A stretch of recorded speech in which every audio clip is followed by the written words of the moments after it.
Estás escuchando el podcast de Sargento Riggs. Aquí encontrarás todo lo relacionado con películas, cómics, series animadas y mucho, mucho más. Bienvenido al podcast de Sargento Riggs.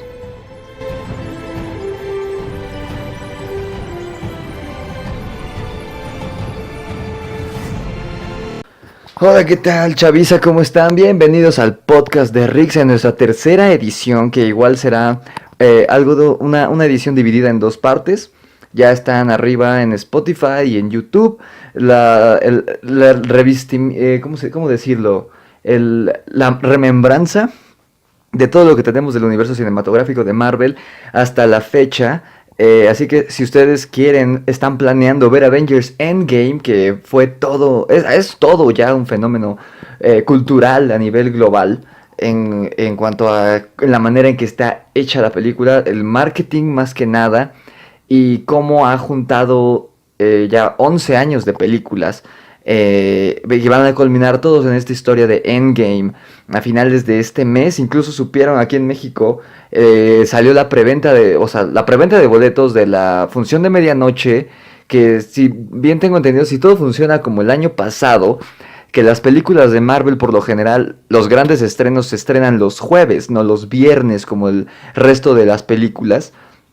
Entonces la función de medianoche, tengo entendido, es el miércoles a las 12 de la noche. O sea, prácticamente ya es jueves, pero uno se dirige al cine el miércoles en la noche. Entonces, espero, los boletos que se terminaron, entre comillas, fueron los de la medianoche. Así que todos tranquilos, que no panda el cúnico. Todos podremos ver Avengers Endgame y seguro vamos a ser más de uno los que los veamos más de 3 veces por lo menos. Espero que se encuentren muy bien, jóvenes y señoritas y de todas las edades que nos estén escuchando.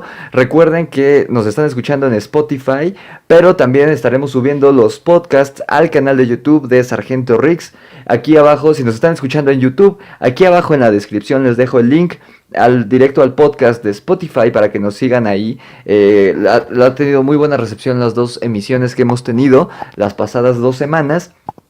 Y también les estaré dejando aquí en YouTube, en la descripción, mi link a mi webcomic Bros vs. Evil, que es una historia que yo mismo inventé. Es un cómic que yo hago de cero, desde el guión hasta el storyboard, los dibujos, el entintado a mano y el entintado en digital. Está en inglés, tengo que aclarar, no he hablado nunca del webcomic a fondo aquí en el podcast. Únicamente quizá lo sepan los que me escuchan en YouTube, pero quizá haga un podcast hablando sobre las historias que estoy desarrollando en estos momentos. Está en inglés porque la plataforma a la que la estoy subiendo es Webtoon y es una plataforma norteamericana. Entonces, pues si saben inglés, dense. La verdad es que no es un inglés complicado, es un inglés como si estuvieran viendo una serie animada, es un inglés bastante sencillo, un inglés cotidiano. Entonces, si quieren checarlo, si no están en YouTube, si no están escuchando en Spotify, en su buscador de preferencia escriban webtoon.com, den clic en el enlace y en search busquen Bros de hermanos, o sea, B de burro, ROS versus de contra, Evil de mal, EVIL. O sea, sería como algo así como hermanos contra la maldad, hermanos contra el mal. De eso se trata, ahí está mi cómic, se los dejo por favor.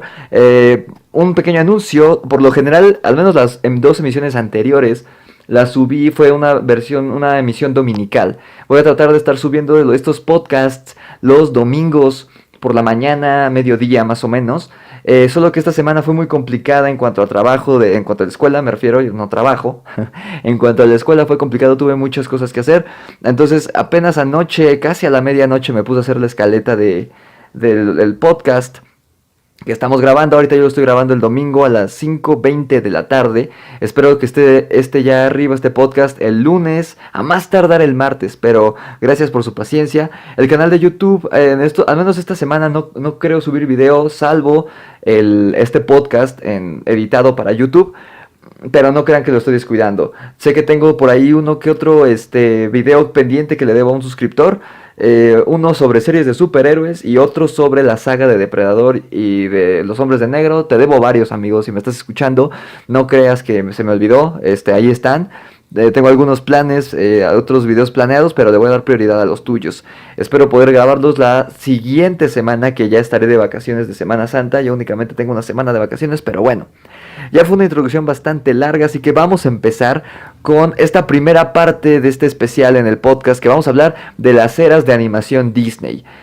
Disney, como saben, es el pionero, quizá no el pionero en animación, pero sí el pionero en volverse un fenómeno de animación a nivel mundial y a través de las décadas, que es algo muy padre.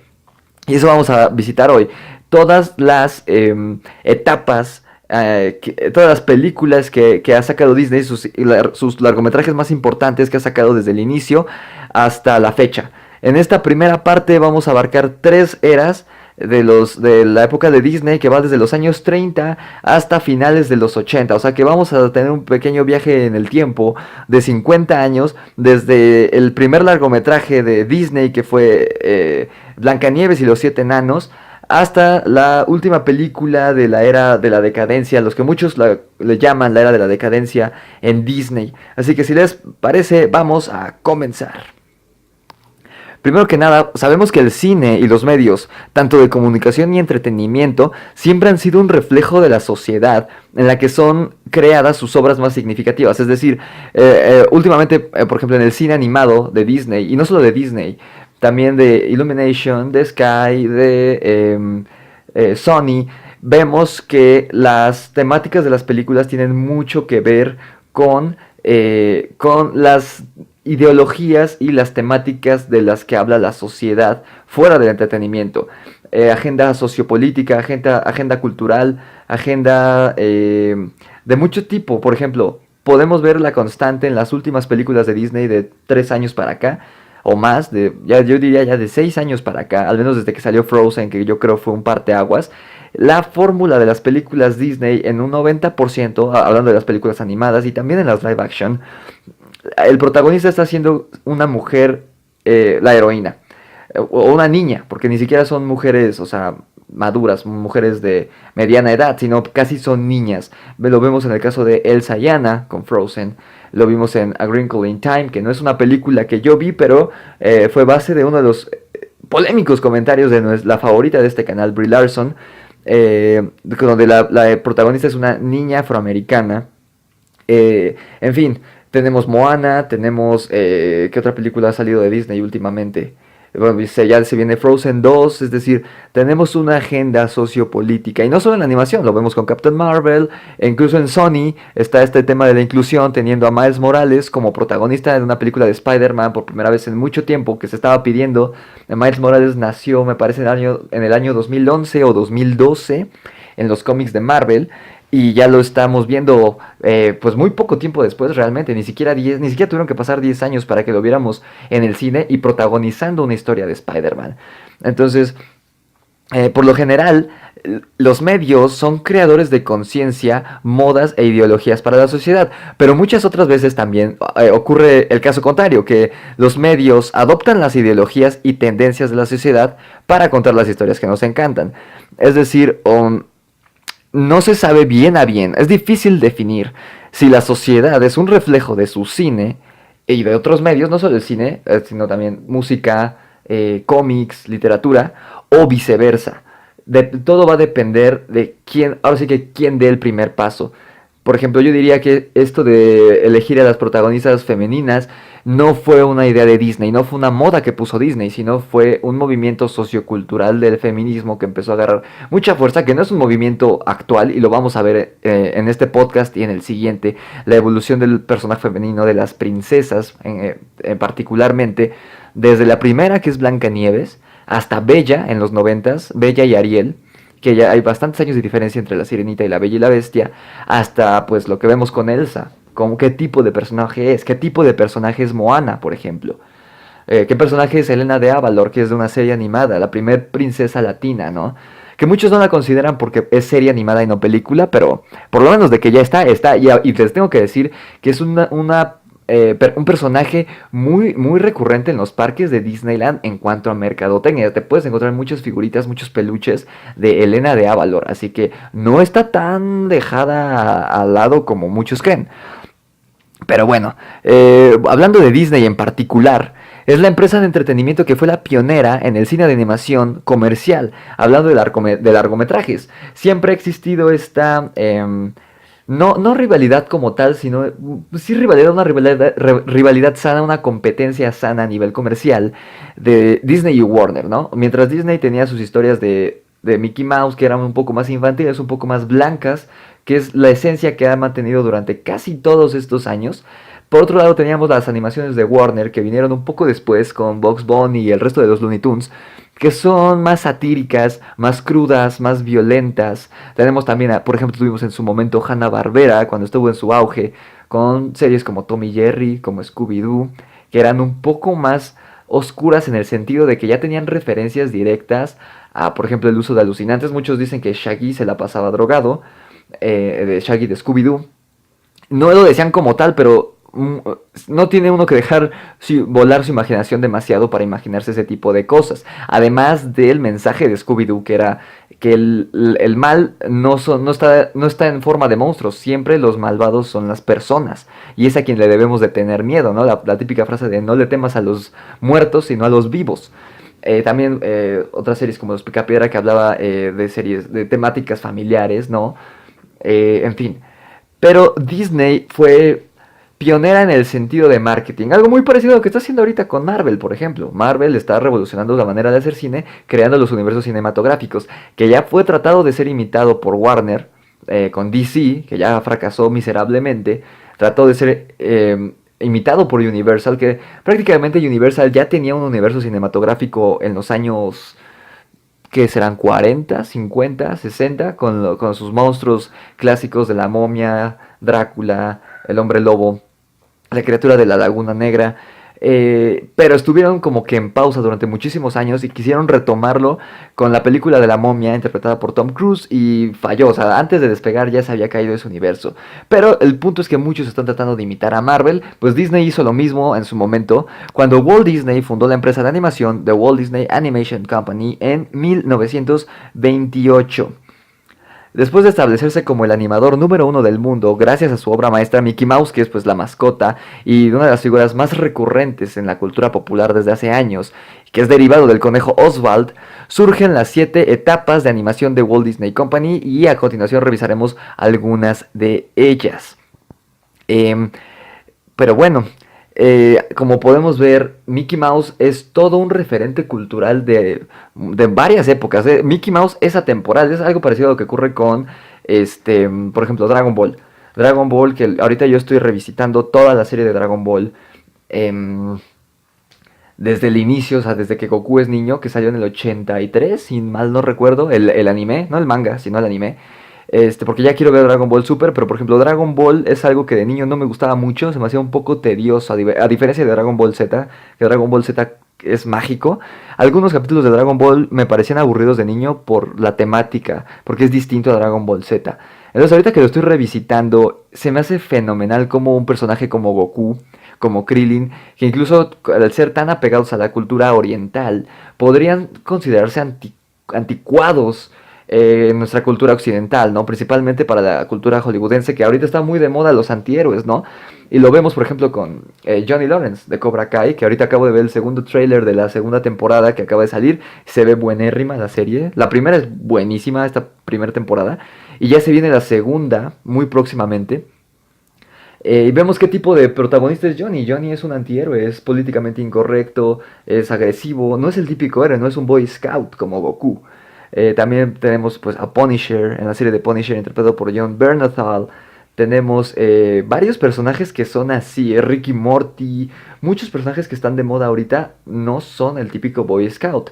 Y sin embargo, Goku, Vegeta y sus amigos siguen estando vigentes con Dragon Ball Super que terminó hace un año, Dragon Ball Heroes y creo que viene una nueva serie también de mano de Akira Toriyama. Entonces, si Goku ha estado presente a lo largo de estos casi 40 años, pues ni qué hablar de Mickey Mouse, que muchos niños en Estados Unidos en una encuesta reconocieron más fácil a Mickey Mouse que a Jesucristo.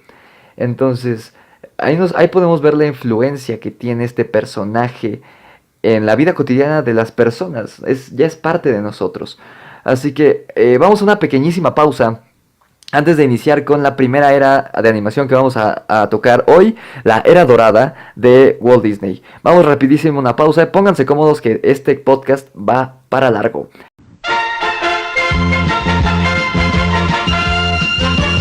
Ya regresamos con el podcast de Sargento Riggs.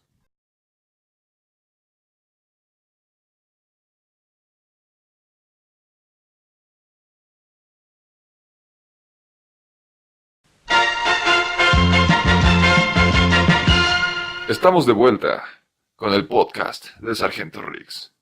Bienvenidos de vuelta, chavos, a el podcast de Riggs. También es su podcast, bienvenidos a casa.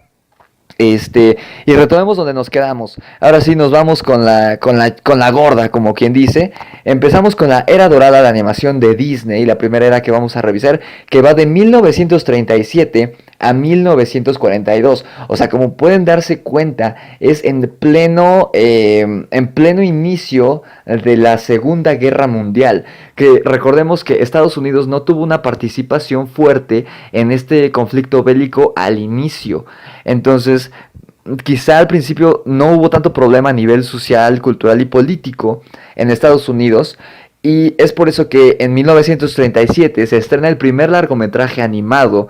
Y es por eso que Disney sí es pionero en hacer largometrajes animados a color, y además el primero que tenía sincronización de audio entre la animación y las voces, porque recordemos que las voces de las series animadas de blanco y negro, incluso muchas también de Walt Disney, no tenían diálogos como tales. Muchos de los personajes eran animales antropomórficos y hacían ruiditos, hacían como soniditos muy simpáticos a manera de comunicación, pero por lo general toda la historia se desarrollaba con música, como el cine mudo.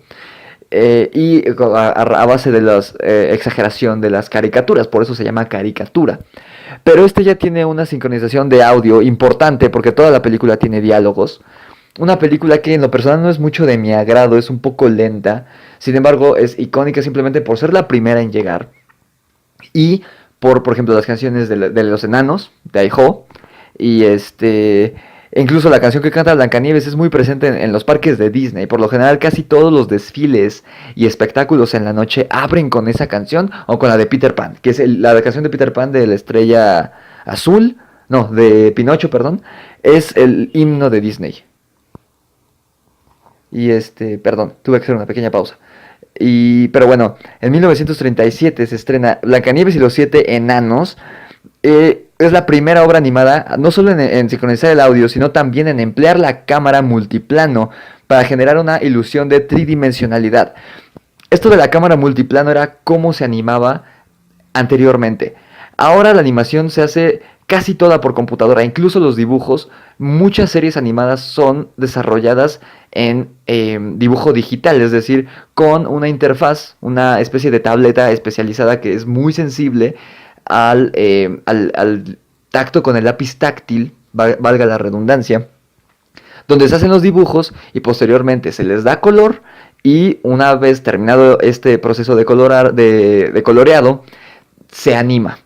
Pero antes ni siquiera era la típica técnica de animación de pasar las paginitas y que se mueve tu muñequito.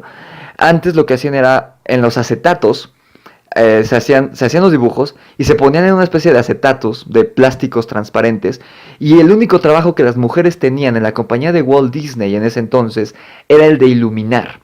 Es decir, todo el color que se le dio a Blancanieves y a todas las películas que vinieron después, al menos durante los próximos 15 o 20 años, fueron iluminados por mujeres, porque Walt Disney decía que las mujeres no sabían animar. Era otra época, chavos, no se enojen con Walt Disney. No era tanto su pedo, era ideología de la época. Los animadores todos eran hombres, y obviamente la cabeza principal era Walt Disney junto con su hermano Roy. Entonces, lo que es la animación, una vez que se tenían los acetatos, hagan de cuenta que era como un microscopio gigante, y la cámara sería el lente. Lo ponían por encima y lo que hacían era mover las capas de acetato, dando la ilusión de que se estaban moviendo las imágenes, y posteriormente se les sincronizaba el audio en la postproducción. Era una obra de arte de verdad, la animación tradicional. Y por tradicional me refiero a esto, no a la animación 2D. Era todo un pedo. Y si de por sí las películas animadas hoy en día se tardan años en desarrollarse, imagínense cuánto se tardaban en hacer esto. Y como les digo, a nivel social fue importante porque era 2 años antes de que iniciara la Segunda Guerra Mundial. 3 años después de Blancanieves llega Pinocho en 1940, que es el primer largometraje animado en ser incluido entre las nominaciones para los premios Oscar.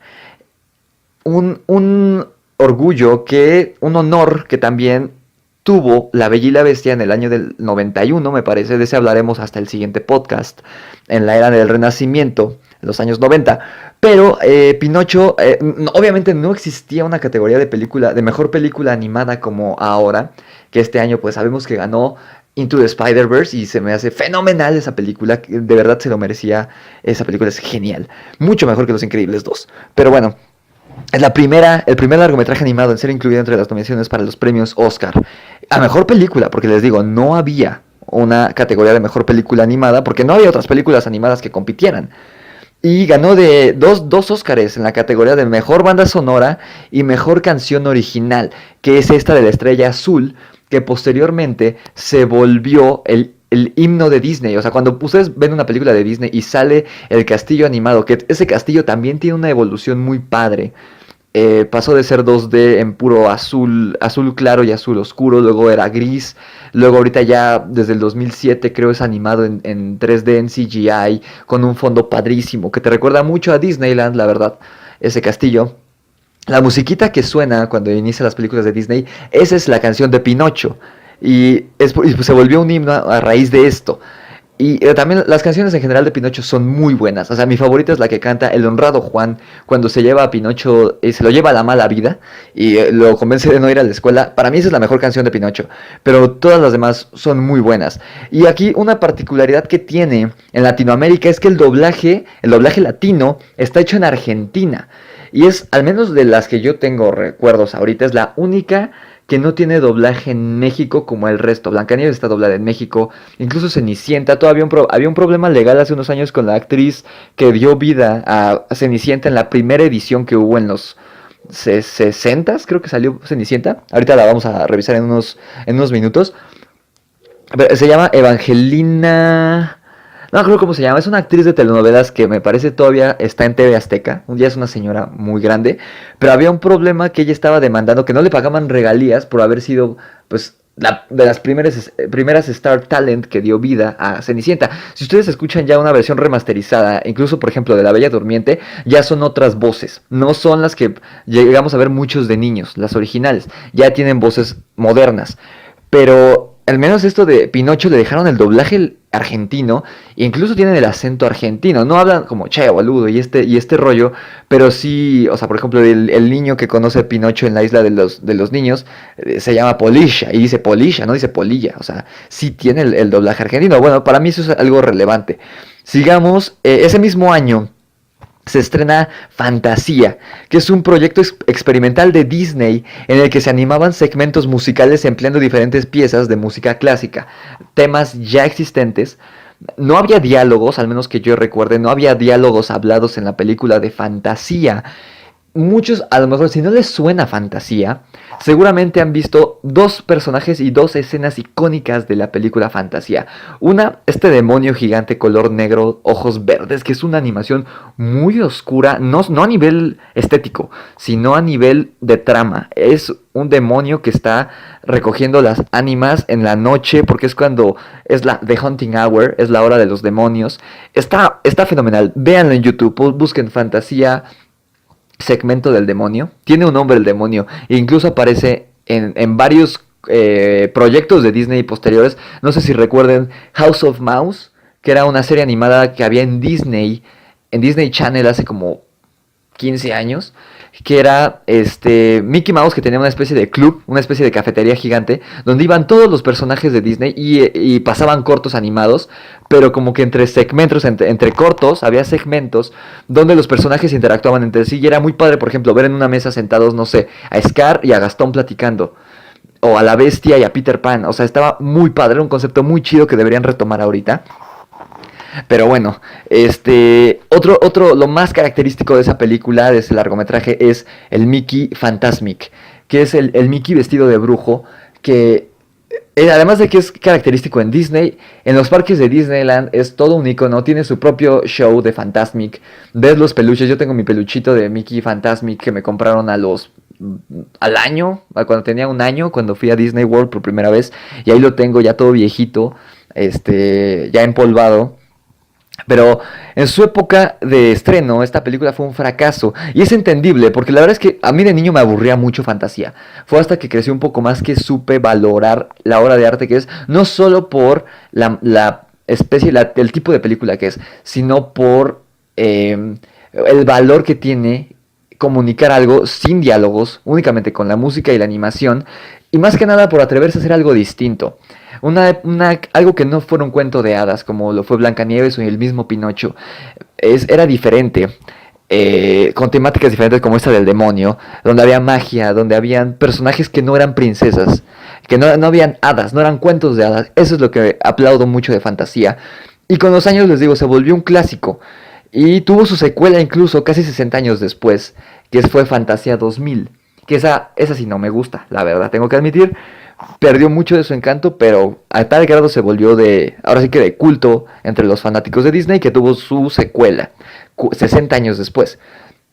En 1941 llega una película que ahorita está mucho de moda, que es Dumbo. Y fue una película que se pensó para recuperar la inversión fallida de fantasía. Y por eso es, si ustedes se fijan, a la fecha, una de las películas más simples, hablando a nivel técnico, de Disney. La verdad es que Dumbo es una película que nunca he terminado de ver, nunca me ha gustado, nunca me ha atrapado Dumbo. Y ahorita les digo, está muy de moda por su live action que dirigió Tim Burton y que cuenta con la participación de grandes actores como Danny DeVito y Michael Keaton. Está por supuesto la icónica escena de los elefantes rosas, la canción de Si has visto un elefante volar que cantan los cuervos. Y si ven aquí... ya empieza a tomar forma la fórmula Disney, ¿no? Los animalitos que hablan, que son amigos del protagonista, que representan algo, no están porque sí. Aquí el ratoncito juega el papel muy parecido al que juega Pepe Grillo con Pinocho. Es el mejor amigo y es la conciencia. Por ejemplo, en Pocahontas, los animalitos que son amigos, el mapache, que es amigo de Pocahontas, y el perro, el Pug, que es de Radcliffe, que es del villano, es la alegoría digamos que son las conciencias de los personajes interactuando, lo que no hacen y no dicen los personajes. Por ejemplo, Pocahontas nunca se agarra a madrazos con Radcliffe, pero sus mascotas sí, y es como lo que quieren hacer sus espíritus. Es una representación muy bonita, y aquí ya lo empezamos a ver con este personaje. El mismo Dumbo es muy inocente, ya tenemos un personaje muy parecido a Pinocho, ¿no? Y y empieza también esto de que los padres en Disney están ausentes. Es otro cuento de hadas. Retoman ahora sí que la vieja confiable de Disney, que son los cuentos de hadas. No les funcionó fantasía, entonces regresan a lo viejo, a lo de siempre con Dumbo. Un año después llega Bambi, que es muy del estilo de Dumbo. Es la primera película en incluir un relato centrado en un animal parlante que no comparte otras características humanas. Es decir, que no tienen como características antropomórficas como Mickey, como Mortimer, como Goofy, como Pluto, como Donald, como todos estos personajes ya icónicos. Y porque los animales, por ejemplo, en Blancanieves no hablan, Dumbo no habla, entonces aquí ya se les da un toque más como de fábula con Bambi, que es algo que pues siguen usando hasta la fecha, ¿no? Que jugaron un poquito, por ejemplo, con Zootopia, y ya los hacen humanos en el cuerpo de animales prácticamente, pero por ejemplo tenemos lo que está en Tierra de Osos, es muy parecido a lo que vemos en Bambi, y hay más de 60 años de diferencia entre esas dos películas. Aquí, como les digo, se empieza a hacer aún más recurrente la temática de los padres ausentes en las historias de Disney. Por ejemplo, ya se había introducido con Dumbo, Goofy y Max, no hay una mamá de Max como tal. Se dice que en una escena de algún cortillo por ahí sale la mamá de Max, del hijo de Goofy, y que es humana, y que es por eso que ya no la volvieron a tocar, porque sería algo raro. De por sí es raro de pensar por qué Pluto no habla y es un perro, y Goofy también es un perro pero es antropomórfico, habla y es tratado como persona dentro del mundo de Mickey Mouse. ya tendría más controversia si la mamá fuera humana. Por eso no existe, dicen muchos. Está Donald y sus sobrinos, que está Donald, que es el tío del Hugo, Paco y Luis, pero no conocemos a los papás de estos niños, ¿no? Entonces, aquí ya empieza más este rollo de los padres ausentes. Muchos dicen que era porque Walt Disney tenía daddy issues. Muchos dicen que Walt Disney, a pesar de ser acusado de racista, de machista, de antisemita, él era latino. La verdad es que no sé qué tan cierto sea eso. Pero Walt Disney es una gran figura que está detrás de muchos mitos y nunca sabremos cuáles son verdad y cuáles no. Pero muchos dicen que Walt Disney era latino y fue adoptado por sus papás, por los que se consideran sus papás de ley, ¿no? Muchos dicen esto, pero quién sabe, ¿no? O sea, no sé si después, porque las películas de Tarzán, Hércules, el mismo Frozen, hay padres ausentes y Walt Disney ya no está detrás de ellos, o sea, Walt Disney, persona física.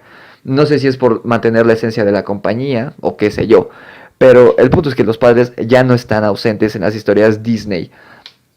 En 1942 llega Saludos Amigos, que es la primera película antológica de Disney, que fue realizada como resultado del Tour de la Confianza que Walt envió a recorrer por el continente americano debido a la guerra. O sea, esta película es una serie de cortos, por así decirlo. Aparece Goofy, aparece Donald, aparece este periquito de los tres caballeros, que se me fue el nombre. Es propaganda, propaganda social, propaganda política, que Walt Disney jugaría un papel vital en este tipo de películas, principalmente durante la guerra. Y lo vamos a ver regresando de este corte en el siguiente bloque, donde hablaremos de la siguiente era.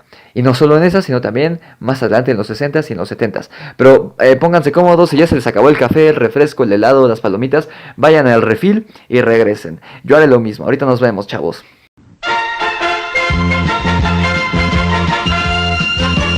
Ya regresamos con el podcast de Sargento Riggs.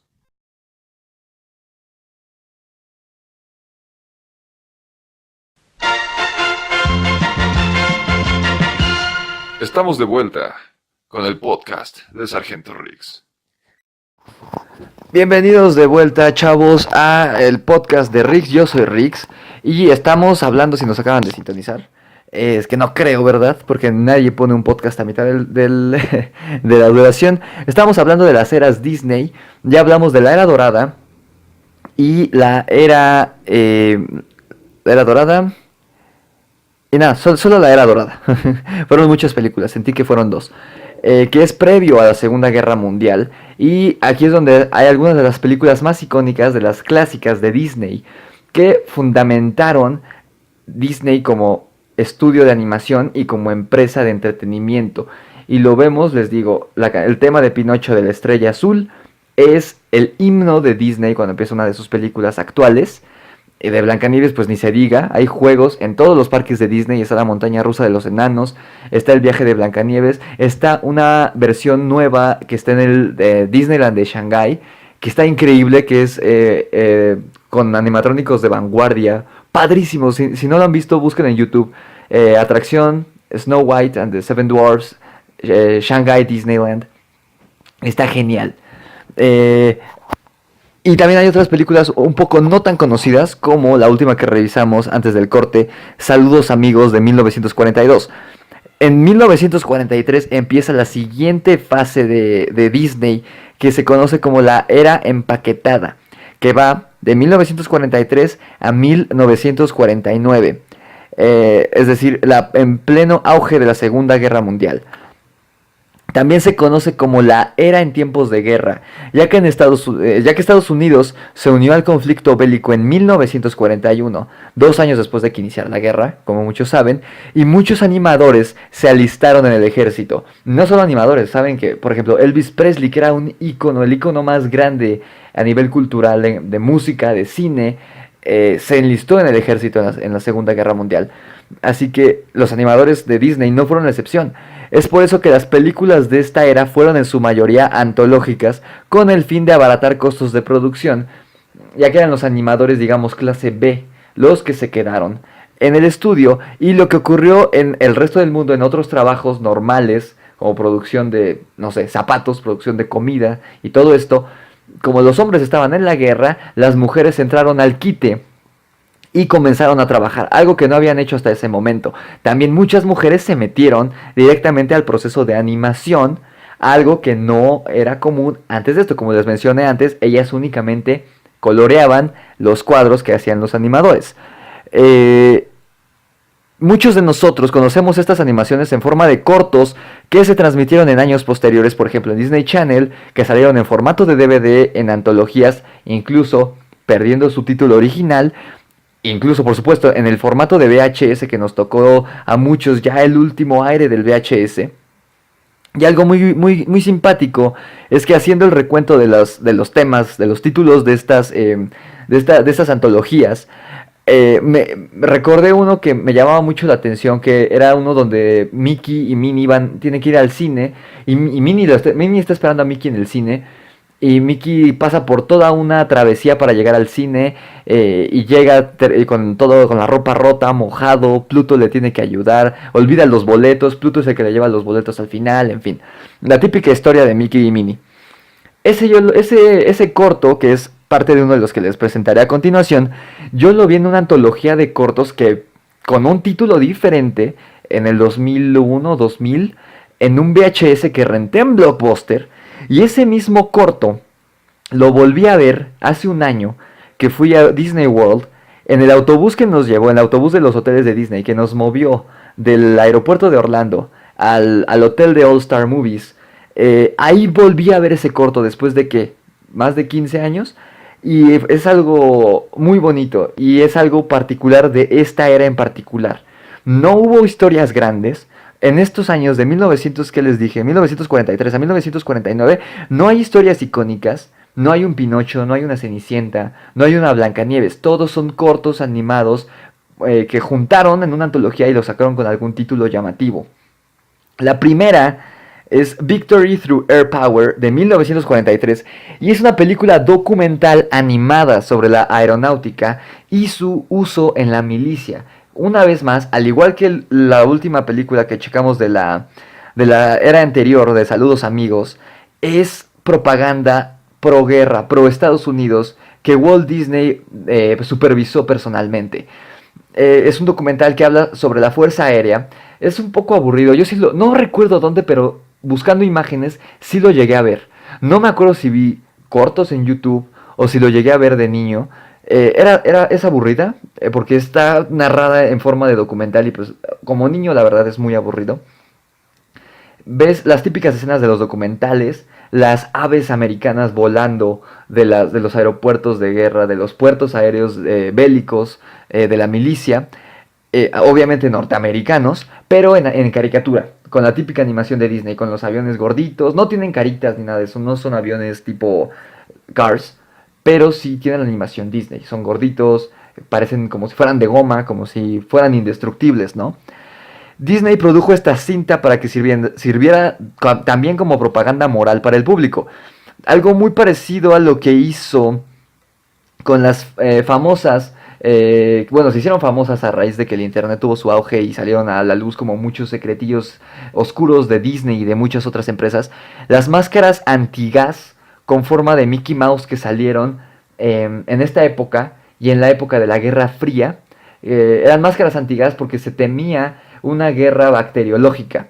Entonces estas máscaras eran una medida preventiva y para que los niños las usaran y sin cuestionar mucho, porque ¿cómo le explicas a un niño lo que es una guerra bacteriológica? A un niño de 5 años, pues las máscaras estaban pintadas como si fueran la cara de Mickey Mouse. En caso de que tuvieran que usarlas, se lo pusieran sin refunfuñar y salvaran sus vidas. Esto no se sabe, seguramente es el gobierno de Estados Unidos acudía a Walt Disney como figura influyente de los niños, como prácticamente, no era monopolio, pero sí era el más fuerte, para que los apoyara en sus fines, que es algo que el gobierno, principalmente de Estados Unidos, siempre ha hecho. Todos los gobiernos lo hacen, con los músicos, los actores, con el mundo del cine, y obviamente lo hicieron en esa época con Walt Disney. Un año después, llega Los Tres Caballeros, The Three Caballeros, en 1944. Y es una película que sigue la fórmula de Saludos Amigos en cuanto a la fraternidad entre naciones. Donald, José Carioca y Panchito representan a las tres Américas, es decir, América del Norte, representada por Donald, obviamente. José Carioca, que es el mexicano. José Carioca es el perico, ¿no? el que tiene como este trajecito como estilo pachuco, y Panchito, que está vestido con un sombrero de charro y un jorongo.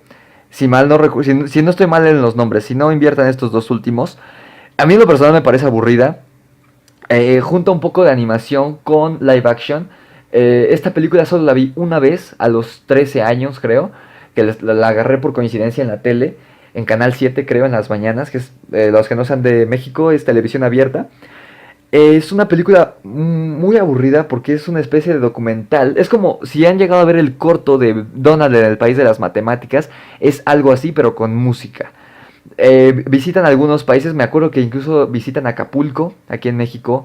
Tiene la música regional mexicana y todo esto. Pero no cuenta una historia como tal.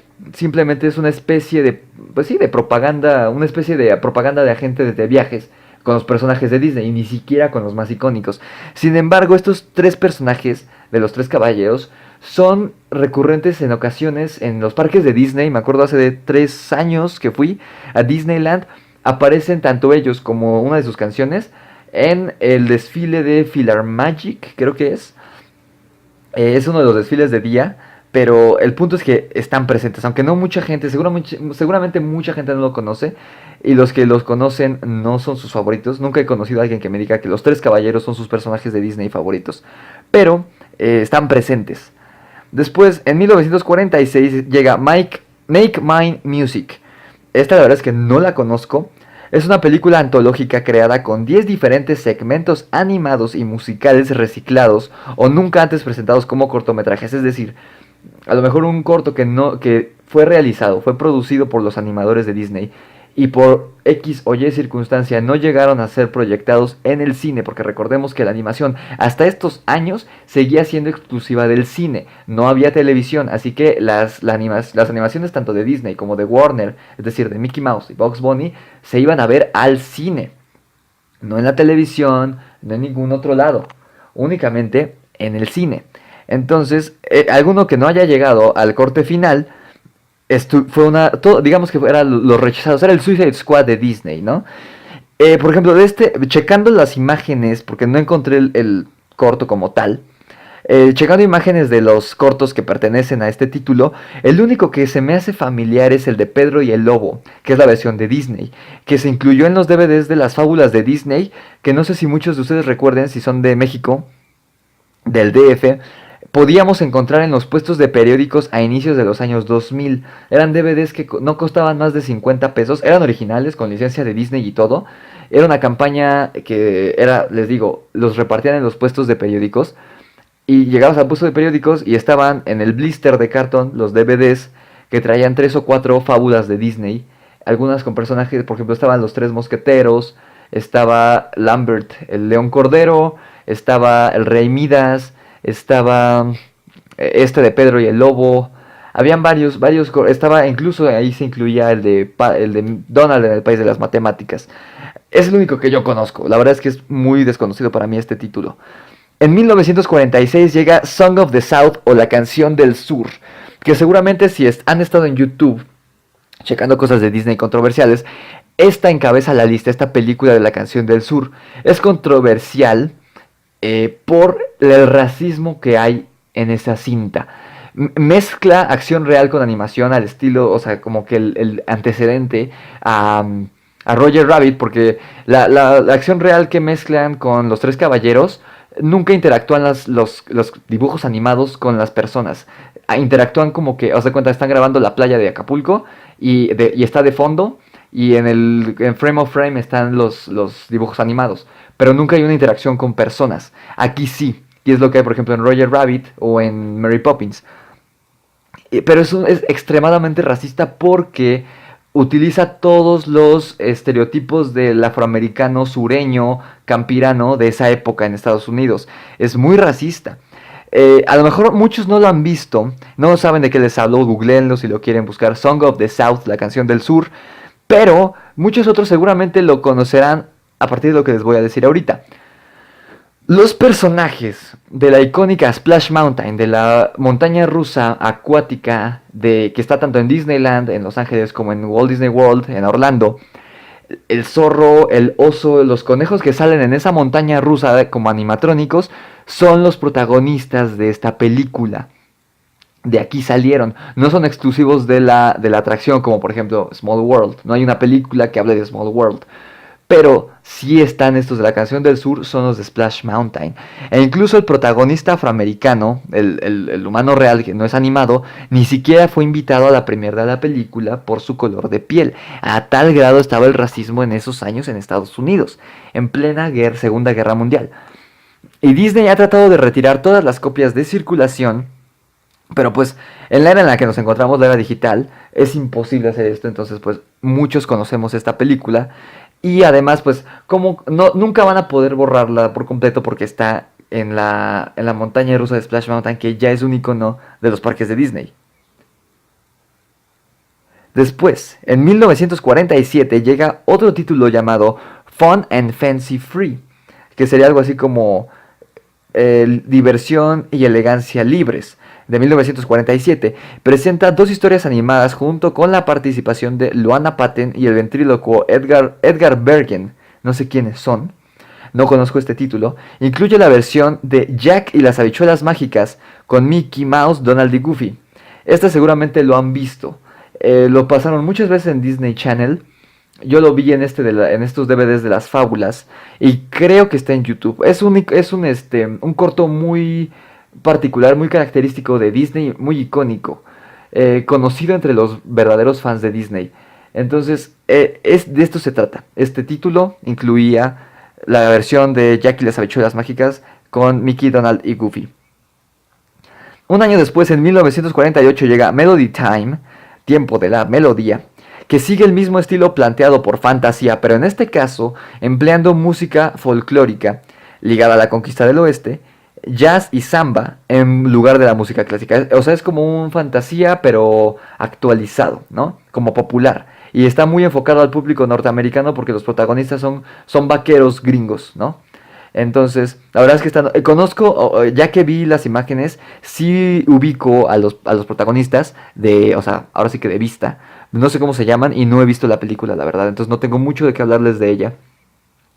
Y para terminar con esta era, en 1949 sale la última película perteneciente a esta etapa, que es The Adventures of Ichabod and Mr. Toad. Y estas son dos cortos que son adaptaciones de dos clásicos de la literatura. Una, El viento en los sauces, de Kenneth Graham, que es la historia de Mr. Toad, del señor Sapo. Y la más famosa que casi todos hemos visto en Disney Channel en época de Halloween, y que incluso ahorita actualmente en Disneyland y Disney World es presente en la época de Halloween, es La leyenda de Sleepy Hollow, o La leyenda del jinete sin cabeza, de Washington Irving. Y me atrevo a decir que esta versión, la versión de Disney, me gusta mucho más que la versión de Tim Burton, que incluso, o sea, que tiene a Johnny Depp. Esta me gusta incluso más. Es un corto, ahora sí que es un corto muy cortito, de poca duración, de poco tiempo de duración. Dura no más de 20 minutos y yo creo que no llega ni a los 20 minutos. Seguramente está en YouTube, si no lo han visto, véanlo, es una joya de la animación. La leyenda del jinete sin cabeza, o La leyenda de Sleepy Hollow, me parece que se llama en español. Pero bueno, amigos, hemos finalizado esta etapa de animación. Vamos rapidísimo a otro corte para checar la era de plata. Estás escuchando el podcast de Sargento Riggs y enseguida regresamos.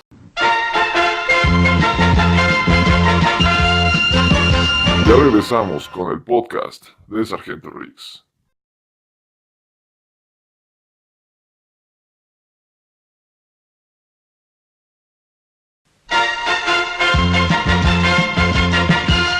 Estamos de vuelta con el podcast de Sargento Riggs. Bienvenido de vuelta, chavos, al podcast de Riggs. Estamos hablando de las eras de animación de Disney, es decir, de sus distintas etapas que ha tenido a lo largo del tiempo desde el inicio oficial.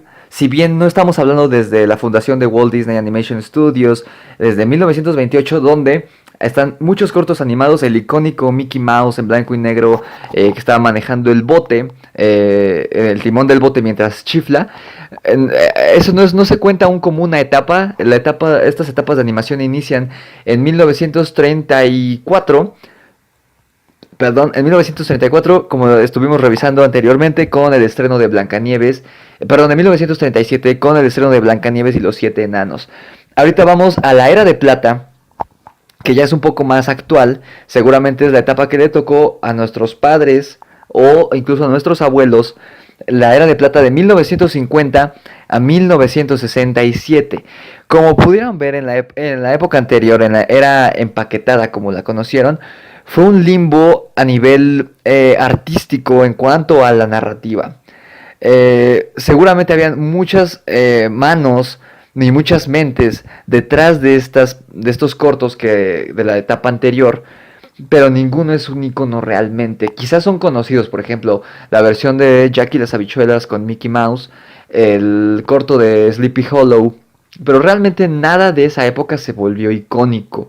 De hecho, les digo, eran antologías, es decir, eran series de cortos juntos en una emisión que era pues enlatada para llevar a los cines de Estados Unidos y probablemente del mundo. No sé si llegaron a estrenar esos cortos, por ejemplo, aquí en México, no lo sé, o en otros países de Latinoamérica, o en Europa, o en Asia no creo, pero no lo sé, eso sí, se los quedo de ver, chavos.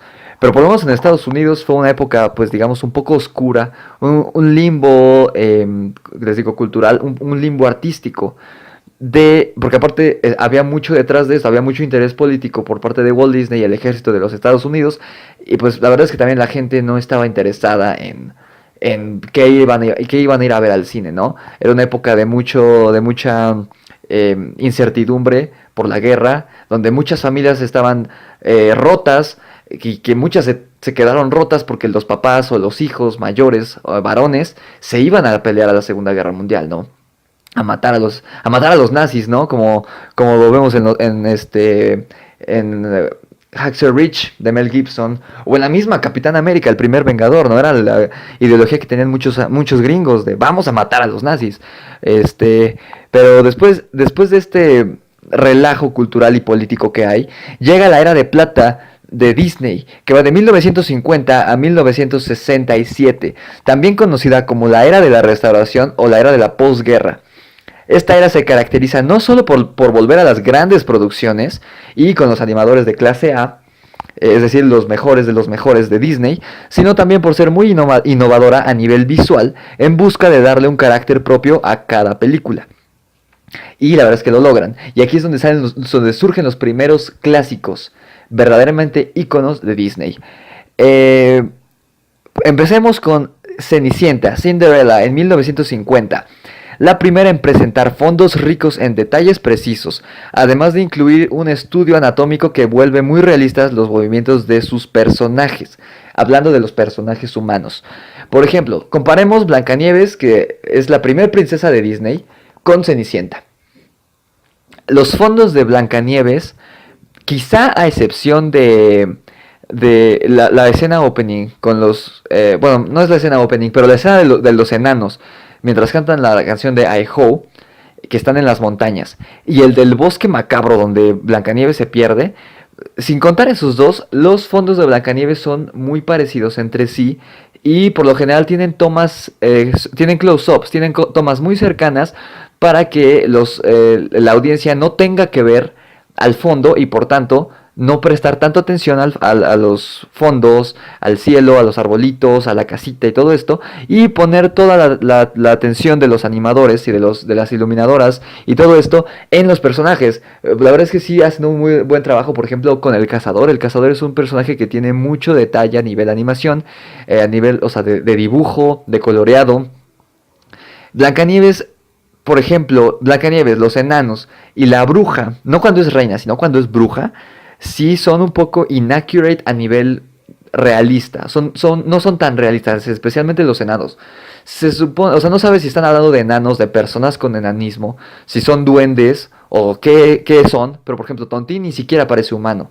Las narices no son de humanos, las narices son gigantes, parecieran otras criaturas, ¿no? Los 7 enanitos. La bruja, pues ni te digo, es espantosa la bruja de Blancanieves. Que a muchos tuvimos pesadillas con esa bruja. Y Blancanieves también, los brazos son demasiado regordetes, el cuello es muy largo para la cabeza que es demasiado pequeña, en fin. En cambio Cenicienta ya son mucho más parecidos, les ponen mucho más empeño, principalmente creo yo, a Cenicienta y a la madrastra. Por ejemplo, las hermanastras, el duque, que es como el que siempre, el patiño de la película, e incluso el mismo príncipe y el rey, el papá del príncipe, son un poco más caricaturescos. Por ejemplo, el rey que es así chaparrito, regordete, con la naricita. Por ejemplo, las hermanastras tienen las caras redondas, no tienen mentón. Son como más caricaturescas. Pero Blancanieves, digo Cenicienta, y en particular la madrastra, tienen un nivel de detalle muy bueno para la época. Y hay secuencias de animación que de verdad son fenomenales si te pones a pensar en el contexto de esa época. Cuando Blancanieves está limpiando el piso, que está fregando el piso, y se empiezan a hacer las burbujas, y ella se ve reflejada en las burbujas mientras canta. Esa secuencia es muy buena. Imagínense también todas las secuencias de persecución entre los gatos. Entre el gato, perdón, el de Lucifer y los ratoncitos. Imagínense cómo hicieron esas animaciones, ¿no? Y la escena que es icónica de Cenicienta y que no me imagino hoy en día cómo lo hicieron con la tecnología de la época. Cuando Cenicienta se transforma, o sea, pues de chamaquita mugrosa porque pues la acaban de zarandear las hermanastras y que la hada madrina le convierte sus harapos en el vestido de Cenicienta. Eso es genial, o sea, eso es una obra maestra. Pero bueno, además de que pues el tema musical de Bibidi Babidi Boo, pues ni que habla, o sea, incluso Akira Toriyama se basó en esa canción para los personajes de la saga de Boo, ¿no? O sea, de los brujos Bibidi y Babidi y pues por supuesto Majin Buu, ¿no? Pero bueno, perdón, tenía que sacar mi fanatismo hacia Dragon Ball una vez más. Pero bueno, Alicia en el País de las Maravillas es la siguiente en la lista, de 1951. Planeada originalmente para hacer una película que uniese actores reales y animación. Es decir, seguían con este rollo de unir live action con personajes animados. Es algo que le llamaba mucho la atención a Walt Disney y pues por lo menos aquí ya tenías un primer proyecto. Un pionero que es La Canción del Sur. Posteriormente se tuvo Mary Poppins y pues ya no lo vio, ya no le tocó a Walt Disney, pero la obra más significativa que hace esto, que es ¿Quién engañó a Roger Rabbit? El soundtrack de Alicia en el País de las Maravillas no es tan memorable como el de Cenicienta ni de cerca, pero su estilo de animación y su paleta de colores y personajes son extremadamente psicodélicos. De hecho, hay mucha gente que dice que Alicia es una completa crítica al uso de drogas, de distintas drogas. O sea, el payaso rizón, digo, el gato rizón es un ícono de esta cultura psicodélica de drogas, ¿no? Setentera ya. Que digo, está muy adelantado a esa época, pero pues ya se hablaba de esto, ¿no? Disney sigue haciendo interpretaciones de cuentos clásicos, es decir, no son historias originales, son cuentos que ya existían y ya estaban en el colectivo popular, fueran escritas por los hermanos Grimm o por, ¿cómo se llama el que escribió Frozen? La historia de Frozen, de la Reina de Hielo, Christian Andersen, creo que se llama. O en este caso, de Alicia, es una historia que, si mal no recuerdo, lo leí en la primaria, que era una historia que se imprimió en un periódico londinense, precisamente como crítica social y crítica hacia las drogas, que esto ya fue un rollo más de Disney, pero Alicia era una crítica social de una historia, de un cuento infantil, con mucho más de fondo, que fue publicado en un periódico londinense en los años 20 o 30. Después llega en 1953 Peter Pan, que es el último film en involucrar a los 9 animadores originales que iniciaron y convirtieron a Walt Disney Animation Studios en el imperio que era en ese momento. A pesar de que Peter Pan tiene un sinfín de adaptaciones al cine, por ejemplo, está la de Hook, que es, digamos, una secuela live action de la versión de Disney, que tiene a Robin Williams, que tiene a Dustin Hoffman, que el soundtrack es de John Williams, sale Julia Roberts cuando estaba en su apogeo como actriz. O sea, es una película súper icónica, y esta es una secuela live action, ¿no? La de Hook. Está también la versión del 2003, creo, con Jason Isaacs, que interpreta a Garfio y al señor Darling, que es, yo creo que mi versión favorita. Está también esta nueva que salió de Pan, que es como una precuela donde sale Hugh Jackman, esa no la vi, pero o sea, hay muchas historias de Peter Pan porque es una historia que es conocida a nivel mundial. De hecho, hay una enfermedad, un trastorno psicológico que se conoce como el trastorno de Peter Pan, que es de los güeyes que no quieren crecer, ¿no? Pero la de Disney, la versión de Disney animada sigue siendo la más icónica de todas. Tiene por supuesto la atracción en los parques de Disney de Flight of Peter Pan, creo que se llama el vuelo de Peter Pan. Y además tuvo su secuela muy mala a opinión de muchos. En el 2001 me parece esa, yo me acuerdo que sí la fui a ver al cine, donde Loco Valdés le dio voz al Capitán Garfio. O sea, en el doblaje latino, obviamente. Después, en 1955, llega Lady and the Tramp o La Dama y el Vagabundo, que es la primera película animada de Disney en ser producida en el formato anamórfico CinemaScope, por lo que presenta un aspect ratio similar al actual widescreen. Es decir, el formato no es tan cuadrado. Recordemos que las televisiones de antaño, las primeras televisiones y hasta todavía los años 2000 eran cuadradas. Por eso el formato es, me parece, 4:9, que es el que si ustedes tienen un programa de edición, ahí les va a pedir dos formatos cuando lo inician. Uno que es el de, sí, creo que es 4:9, ¿no? El de pantalla cuadrada, que es el formato de la televisión convencional, que de hecho, si ven, por ejemplo, una telenovela de hace 10 años incluso, el formato es cuadrado. Por ejemplo, en Canal 5, muchos de los programas los transmiten con un marco, porque el formato es en cuadrado. Sin embargo, esta ya es el widescreen es 16:9 y es más larguito, es el de las pantallas planas, de las computadoras, de YouTube. O sea, el formato de YouTube es widescreen. Y esta película, Lady and the Tramp, ya era un poco más alargada, ya no era tan cuadrada por el tipo de, ¿cómo decirlo?, de tecnología con la que contaba ya Disney. Tiene una de las escenas más icónicas del cine, que es la de los perritos comiendo espagueti que se dan el beso. Y la escena del final, cuando pelea con la rata, también se me hace muy padre. Y tiene su secuela que salió a inicios de los 2000, que cuenta la historia, las aventuras de los hijos de Dama y de... no me acuerdo cómo se llama el perro, pero pues del vagabundo, ¿no? Es una película que la verdad a mí no me gusta mucho, pero es icónica. Después tenemos en 1959 otra princesa, Sleeping Beauty, la Bella Durmiente. Tiene una de las canciones de princesas más icónicas, que es la de Mi Príncipe Azul, que representa todo lo que los personajes femeninos eran en la época y los ideales que tenían. Y era únicamente que llegara su príncipe azul a rescatarlas y que ellas se volvieran pues las señoras de la casa, ¿no? En este caso se volvía reina Aurora, pero pues en la vida real muchas mujeres únicamente aspiraban a pues ser la señora de la casa, casarse con alguien que las mantuviera, tener hijos, tener familia y todo esto, ¿no? Que pues era lo que una mujer de 1959 aspiraba, a veces no porque quisiera, sino porque pues era lo que la sociedad imponía, ¿no?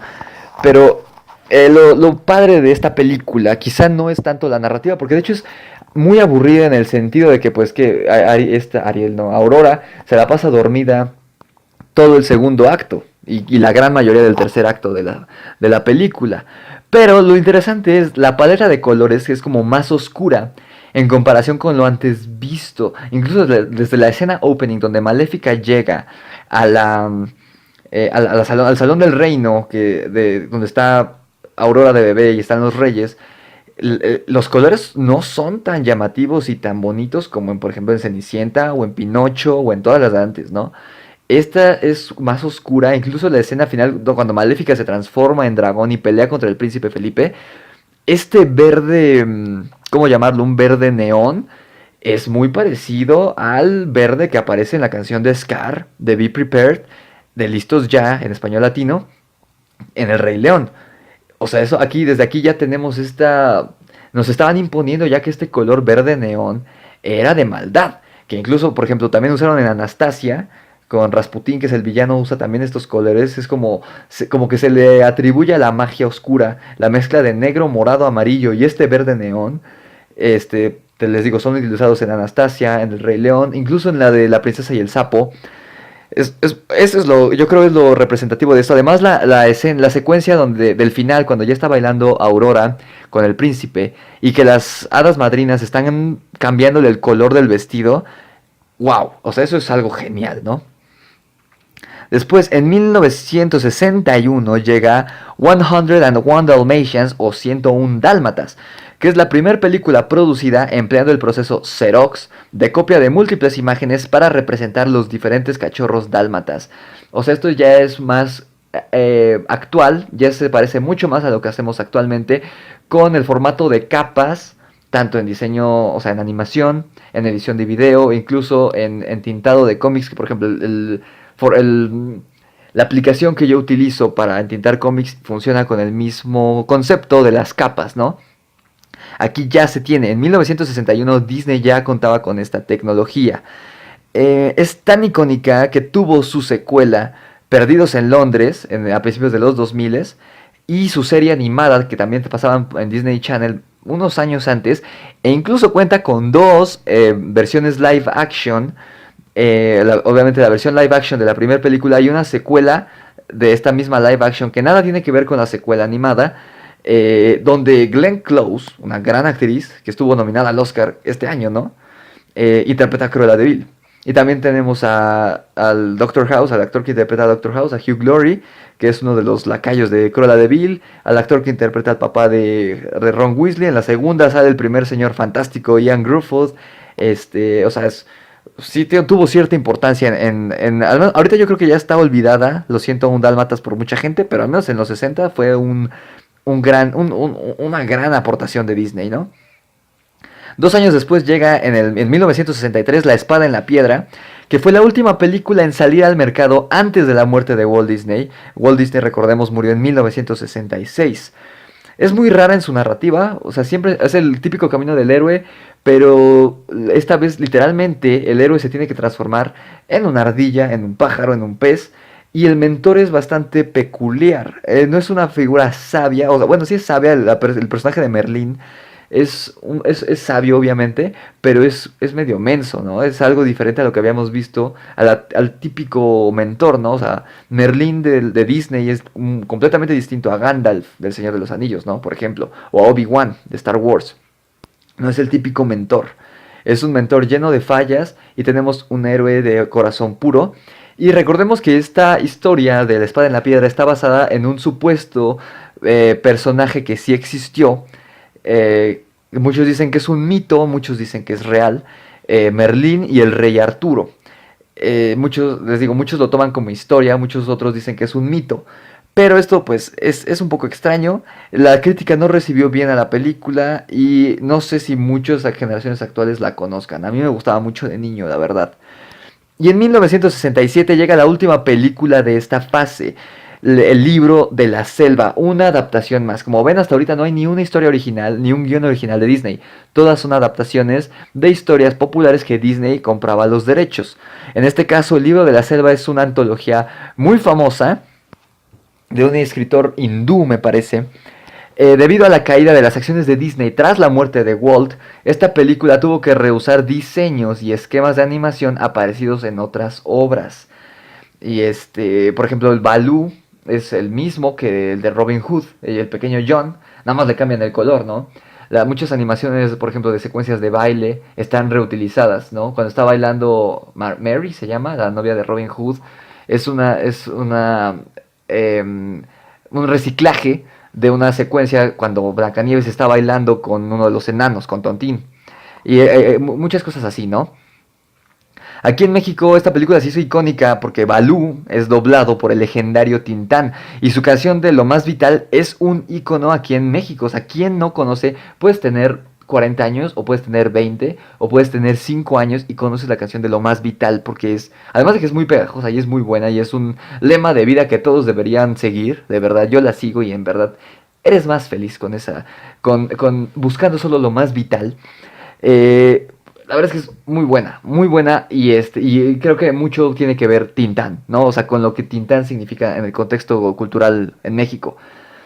Esta película tuvo una secuela a inicios de los años 2000, que incluso me acuerdo que yo vi en el cine, que seguía las aventuras de Mowgli una vez que llega a la aldea del hombre, y tanto él como Balú extrañan su vida anterior, o sea, los dos Balú quiere que Mowgli regrese con él y Mowgli quiere regresar a la selva, pero pues los hombres no van a dejar a Mowgli que haga esto, y además Shere Khan todavía se quiere comer a Mowgli.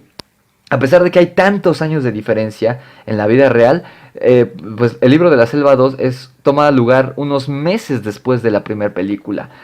Y pues aquí se vuelven a enfrentar a Shere Khan, vuelve a aparecer Bagheera, Kaa, casi todos los personajes regresan, hay personajes nuevos. A mí sí me gusta esta segunda película.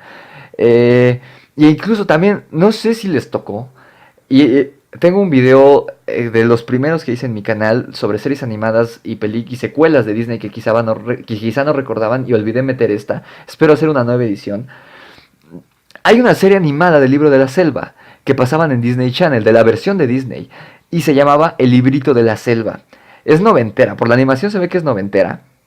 Yo la vi a inicios de los 2000, e incluso lo llegué a rentar en VHS en Blockbuster también. Y contaba las aventuras de Baloo, Bagheera, Shere Khan, Kaa y el rey Louie cuando todavía no era rey, todos de cachorros y todos eran amigos. O sea, aquí Shere Khan es bueno. De hecho es como el músculo del equipo. Mientras que Baloo, pues obviamente Baloo es el flojo del equipo. Bagheera es como el cerebro, la conciencia del equipo. Louie es como el que no encaja y Kaa es el fiel lacayo de Shere Khan desde que son niños. Es una caricatura que me gustaba mucho. Y en 2016 esta historia vuelve a estar en el colectivo de la gente con su remake live action dirigido por Jon Favreau, que en unos meses ya nos traerá su versión también live action del Rey León. El Libro de la Selva llegó hace 3 años, dirigida por él y protagonizada por Bill Murray, que interpretaba a Baloo, Ben Kingsley como Bagheera, Idris Elba como Shere Khan, Scarlett Johansson como la serpiente Kaa, que aquí le daban un giro completo de la versión animada, y Christopher Walken como el Rey Louie, que puta era una versión macabra del Rey Louie. Y todavía, para rematar, 2 años después, a finales del año pasado de 2018, Netflix estrenó su versión más oscura de esta historia clásica, un poco más basada en la historia original y no en la versión Disney, dirigida por Andy Serkis, donde también además Andy Serkis era Baloo, en un Baloo muy oscuro, como más varas, y al lado de él actuaban Christian Bale interpretando a Bagheera, Cate Blanchett que interpretaba a Kaa, y Benedict Cumberbatch como Shere Khan. Y este Shere Khan sí estaba bien cabrón. Si no han visto el Libro de la Selva, bueno, se llamó Mowgli, esta nueva versión, está en Netflix, véanla, de verdad, a mí me gustó muchísimo. A nivel de animación se queda corta comparada con la versión de Disney, pero no es un mal trabajo para nada. Y tienen, por supuesto, la especialidad de Andy Serkis, que es la captura no es stop motion, la captura face motion, creo que se llama, que es la misma que utilizan para Bruce Banner, Mark Ruffalo, y para pues muchos personajes de Marvel, ¿no? Incluso el planeta de los simios, por supuesto, usó la misma técnica, incluso la del Hobbit con Benedict Cumberbatch que interpreta al dragón. Pero bueno, chavos, vamos rapidísimo al último corte. Este podcast va a durar bastante, va a durar más de la hora seguramente. Vamos al último corte antes de revisar la era de bronce y regresamos. Están escuchando el podcast de Sargento Riggs.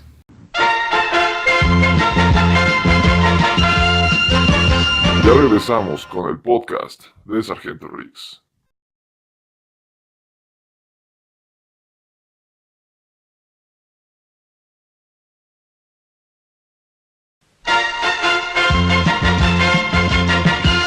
Estamos de vuelta con el podcast de Sargento Riggs. Chavisa, bienvenidos de vuelta, espero que hayan ido al baño, que hayan ido por sus palomitas, helado, les diría que café, pero está haciendo un calor del infierno, no creo que alguien quiera tomar café con este calor. Creo que hayan ido por sus papas, por sus palomitas, y no se preocupen que esto ya va a terminar, sé que esto ya lleva más de la hora, pero ya vamos a acabar, no se preocupen. Y la verdad es que me la estoy pasando muy bien, espero que ustedes también estén disfrutando mucho esto, si son fanáticos de Disney, y estoy seguro que están conociendo datos que no conocían, y espero que estén disfrutando al lado de Riggs. Vamos a checar la última era de animación de Disney, de este podcast, de esta primer parte, que se llama la Era de Bronce, que va de 1970 a 1988, es decir, es una era bastante larga de 18 años, también conocida como la Era Oscura o el declive de Disney. Y fue una época de experimentación en cuanto a argumentos en la que se evitaron los cuentos clásicos. Recordemos que la década de los 70 fue una época en la que el cine, las historias que se contaban en el cine eran oscuras. Y pues tienen a Harry el Sucio con Clint Eastwood, tienen al Padrino de Ford Coppola, bueno, por lo menos las 2 primeras partes del Padrino, que son setenteras. Tienen muchas películas. de ese ámbito, ¿no? Y por ejemplo, ese fue un movimiento que fue roto a finales de los 70, por ejemplo, con Rocky, donde el héroe es el típico Boy Scout que estuvo de moda en las décadas anteriores y que durante los 70 dejó de ser vigente para dar paso a los antihéroes como Michael Corleone, como Harry el Sucio, como muchos personajes setenteros, incluso de los cómics. Aquí es donde nace Wolverine, donde nace el Punisher, donde nace el mismo Hulk, que se podría considerar un antihéroe. O sea, lo que estaba de moda en los 70 eran los antihéroes y las historias oscuras, las historias con un final triste, porque era una época de la historia oscura para Estados Unidos, que es donde pues casi todo el entretenimiento se llevaba a cabo, ¿no? En Estados Unidos. La gente estaba deprimida, estaba triste, porque estaba la guerra de Vietnam, que recordemos que es la única guerra que Estados Unidos ha perdido, y perdió mucho, mucho más que solamente personas. Perdieron pues su orgullo al querer tratar de imponer su modelo económico del capitalismo en Vietnam.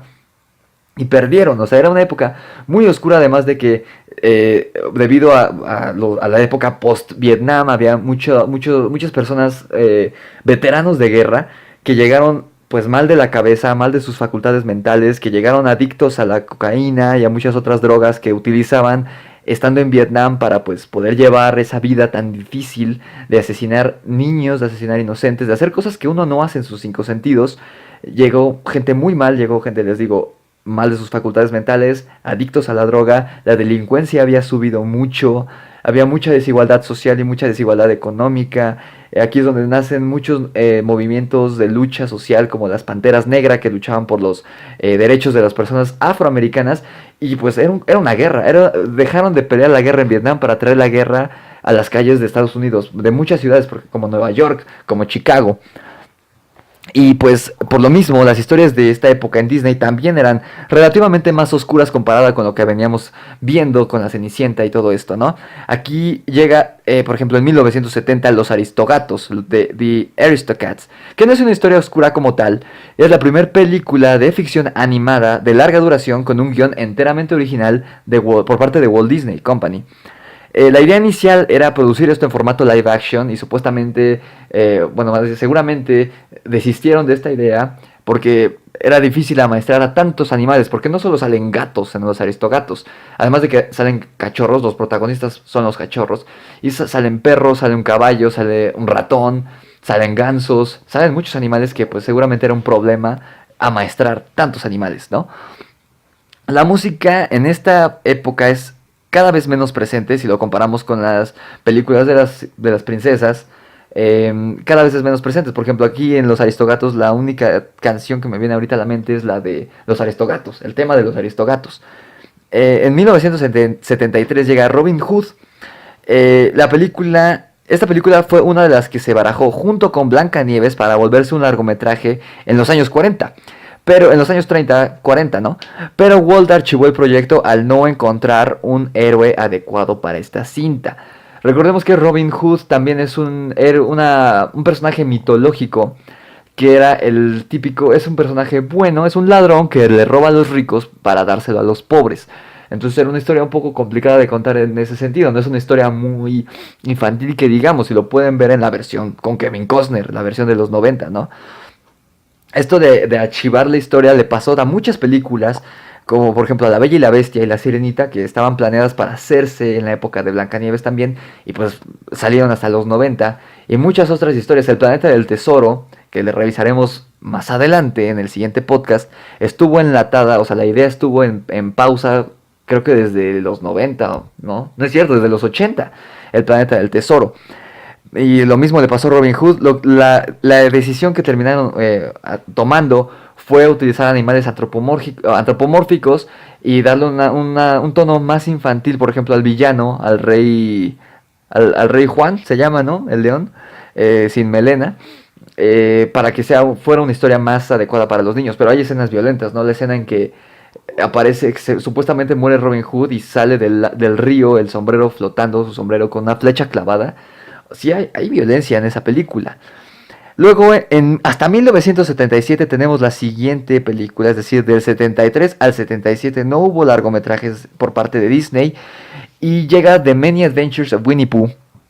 Fue la última película de Winnie Pooh, en la que Walt estuvo involucrado personalmente. Después vinieron muchas otras, incluyendo la versión live action de hace unos meses, del año pasado, de Christopher Robin. Yo creo que la película más icónica de Winnie Pooh por parte de Disney. El mismo año llega Bernardo y Bianca, o en inglés se conoce como The Rescuers, en el 77. Disney había comprado los derechos del libro infantil, yo no sabía que era un libro infantil esta historia, en el 62, pero debió archivar el proyecto debido a la crisis política en la que se estaba ligada la Unión Soviética.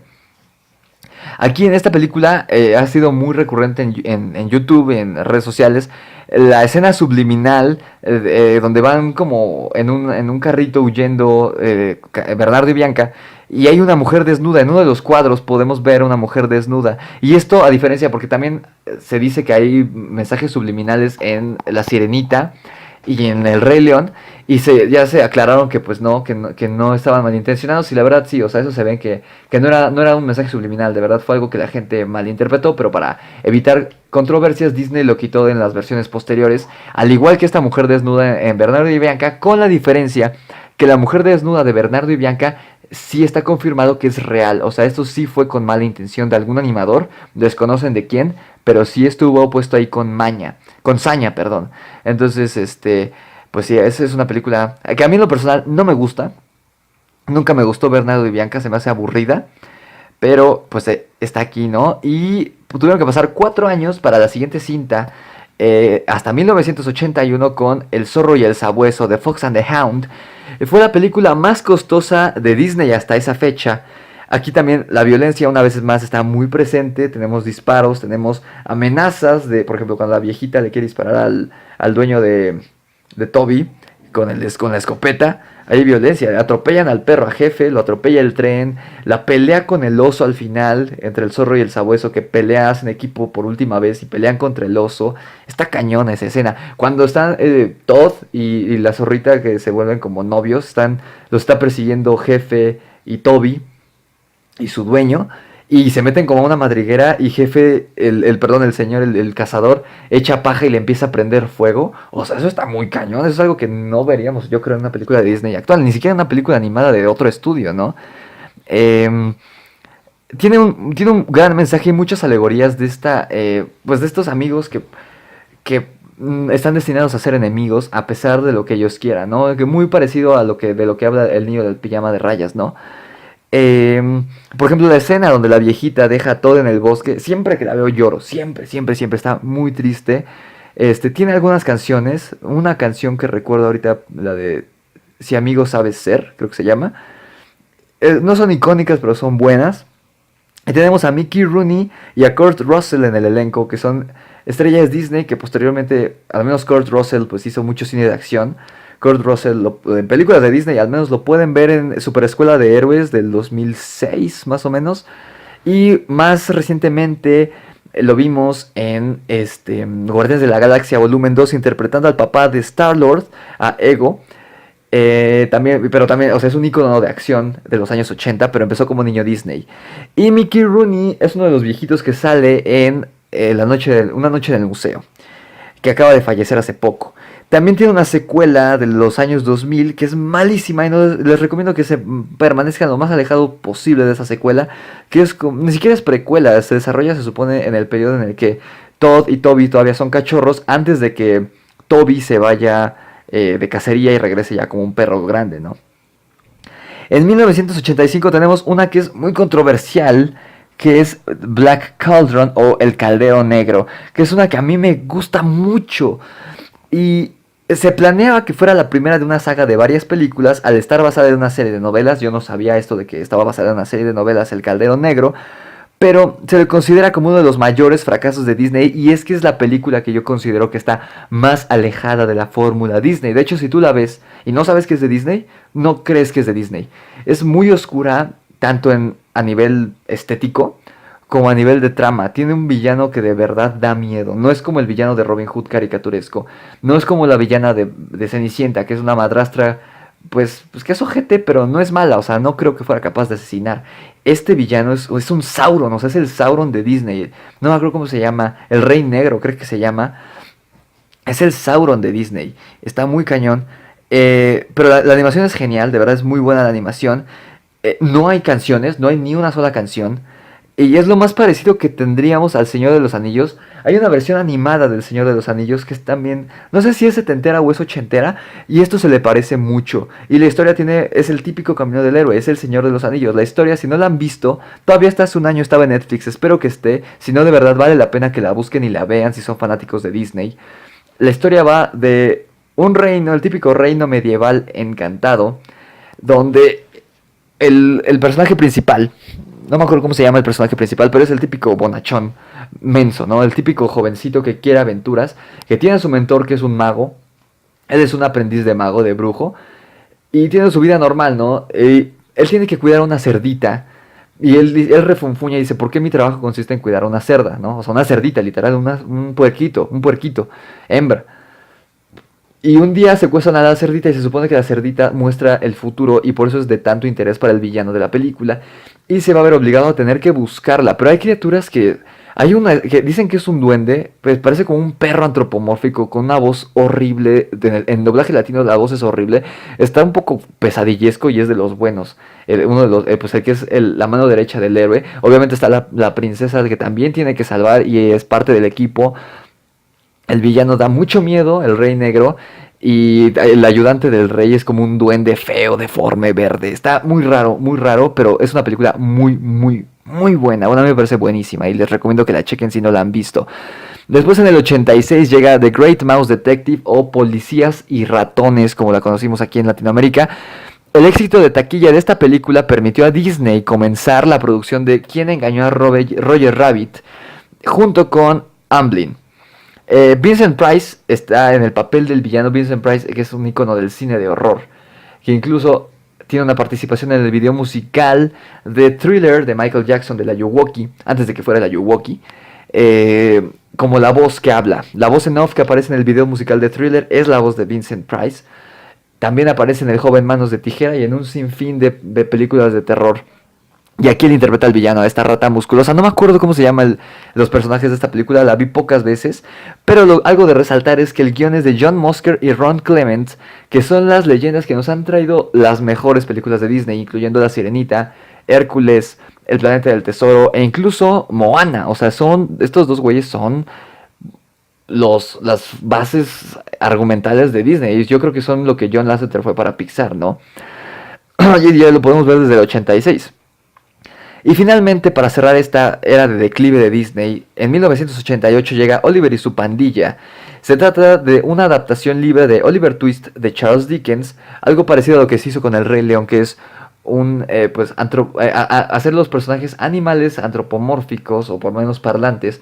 Fue lo que se hizo en El Rey León respecto a Hamlet y en El Rey León 2 con Romeo y Julieta. Aquí es con Oliver Twist. El protagonista es un gato cachorro, que es tirado a la calle. La película, él está en la calle y tiene que valerse por sí mismo y conoce a otros personajes que lo ayudan a vivir en la calle, que son perros callejeros, varios perros callejeros que pues ya saben qué onda. Esta fue la primera película de Disney ambientada en la actualidad de esa época, que eran los años 80, a diferencia de todas las demás que se desarrollaban pues en la época medieval, casi todas, ¿no? En la época de princesas, de castillos, de dragones. Esta ya era en la época actual. La música, por ejemplo, en español, que creo que es de Mijares. Esta película solo la he visto completa una vez.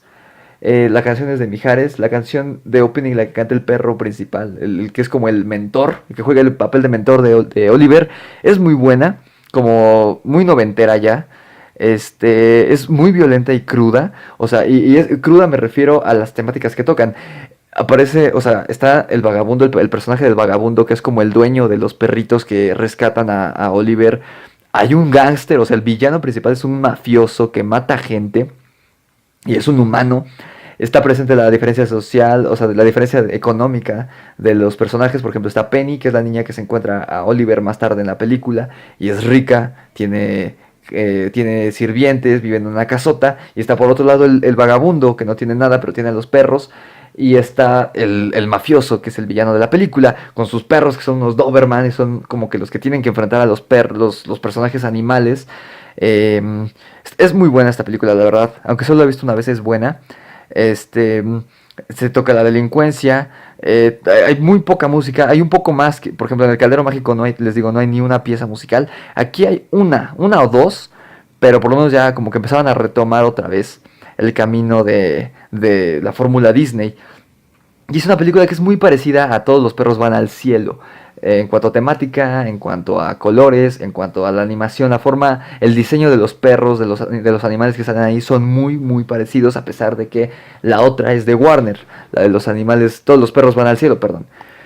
Ay, pero bueno, chavos, este ha sido el final de este tercer podcast de Rix. Duró mucho, pero lo disfruté mucho. Hablar de Disney siempre es un deleite para mí. Espero que lo hayan disfrutado muchísimo. Espero estén escuchando esto en un lunes o el martes. La siguiente semana espero el domingo, si no pues ya será en el lunes o martes también de la siguiente semana, para no cansarlos tanto con el contenido. Les subiré la siguiente parte, la segunda y última parte de estas eras de Disney.